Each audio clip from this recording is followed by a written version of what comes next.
एक समय की बात है। एक छोटे से गांव में आर्यन नाम का एक युवक रहता था।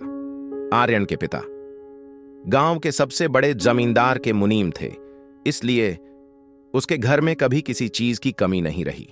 आर्यन का पूरा दिन गांव की चौपाल पर बैठकर दोस्तों के साथ ताश खेलते और लोगों का मजाक उड़ाते हुए बीतता था। उसका एक पड़ोसी था, सोमेश, जो बहुत ही गरीब लकड़हारा था। सोमेश दिन भर जंगल में लकड़ियां काटता और शाम को उन्हें बेचकर अपना पेट पालता था। आर्यन हंसते हुए कहता, सोमेश भाई, क्या तुम पूरी जिंदगी इन सूखी लकड़ियों के पीछे ही भागते रहोगे? कुछ मेरी तरह ऐश करना सीखो। सोमेश मुस्कुराकर कहता, आर्यन, पसीने की कमाई की रोटी में जो स्वाद है वह मांग कर खाने में नहीं। लेकिन वक्त हमेशा एक सा नहीं रहता। अचानक एक बीमारी के कारण आर्यन के पिता का देहांत हो गया।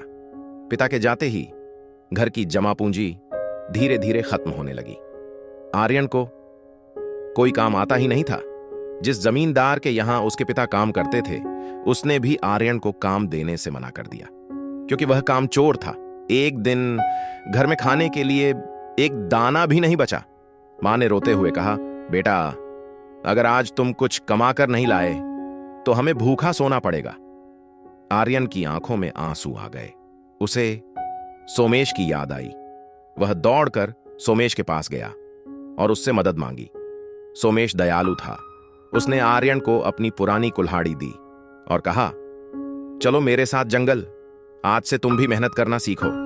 आर्यन के कोमल हाथों में छाले पड़ गए। वह एक पेड़ भी नहीं काट पा रहा था। थक हार कर वह एक पुरानी झील के किनारे बैठ गया।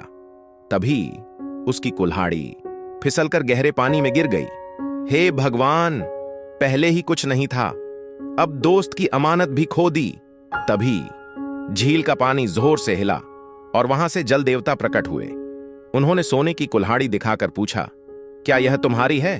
आर्यन बोला, नहीं प्रभु, यह मेरी नहीं है। फिर चांदी की कुल्हाड़ी दिखाई गई। आर्यन ने उसे भी मना कर दिया। अंत में जब लोहे की पुरानी कुल्हाड़ी आई, हां, यही मेरी है। जल देवता उसकी ईमानदारी से प्रसन्न हुए। उन्होंने उसे तीनों कुल्हाड़ियां और एक जादुई बीज दे दिया।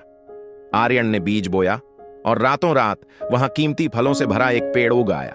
आर्यन अमीर हो गया, लेकिन वह बदला नहीं। वह आज भी रोज मेहनत करता रहा। लेकिन सोमेश के मन में जलन और लालच आ गया। अगर इस अनाड़ी को इतना मिल सकता है तो मुझे तो खजाना मिलना चाहिए। उसने जानबूझकर अपनी कुल्हाड़ी झील में फेंक दी। जब सोने की कुल्हाड़ी दिखी, हां, यही मेरी है। जल देवता क्रोधित हो गए। तूने झूठ बोला और अपने दोस्त से गद्दारी की। अब ना तुझे सोना मिलेगा, न तेरी पुरानी कुल्हाड़ी। उन्होंने उसे श्राप दिया कि लालच करते ही उसके हाथ पत्थर बन जाएंगे। सोमेश टूट चुका था। आर्यन ने उसे अपने यहां काम दिया और उसे सही रास्ता दिखाया। इस कहानी की सीख है, ईमानदारी सबसे बड़ा धन है। दूसरों की सफलता से जलने के बजाय अपनी मेहनत पर भरोसा रखना चाहिए। और याद रखिए, वक्त और किस्मत कभी भी बदल सकती है।